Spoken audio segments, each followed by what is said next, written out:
که د سمندرونو دا ټولې مالګینې اوبه خوږې شي نو څه به پیښ شي؟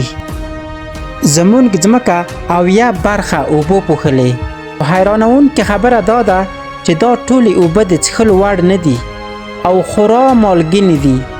د ځمکې یوازې 3% اوبه د څښلو وړ دي او له هغو څخه هم ډیره برخه د لاسرسي وړ نه ده.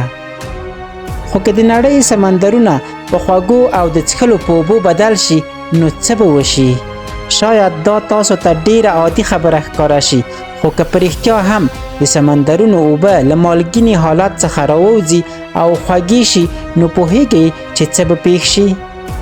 د سمندري ژویو یا حیواناتو بدنونه ډیره مالګه لري. که هغوی خوږو اوبو ته واچول شي او یا هم د همدې سمندرونو اوبه خوږې شي نو د دې ژویو د بدن مالګه به د پوستکي له لارې ووځي، نسجونه به یې زیانمن شي، خپل فعالیت به له لاسه ورکړي او کبان به ټول مړه شي. هغه حیوانات چې خوراک یې پر کبانو ولاړ دی له منځه به ولاړ شي.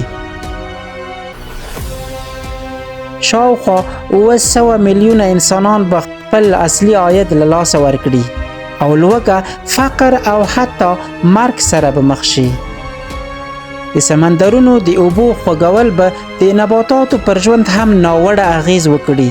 سمندري الجی یا واښه د فوټوسنټیز په بهیر کې مهم رول لري.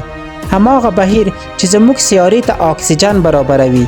هغه الجی چې د سمندر له مالګینو اوبو سره عادت دي په خوږو اوبو کې به مړه شي. دا معنا لري چې اکسیجن به کم او کاربن ډای اکساید به زیات شي. سیاره به لا ګرمه شي او نړۍ به لکه نن چې ده هماغسې به پاتې نشي.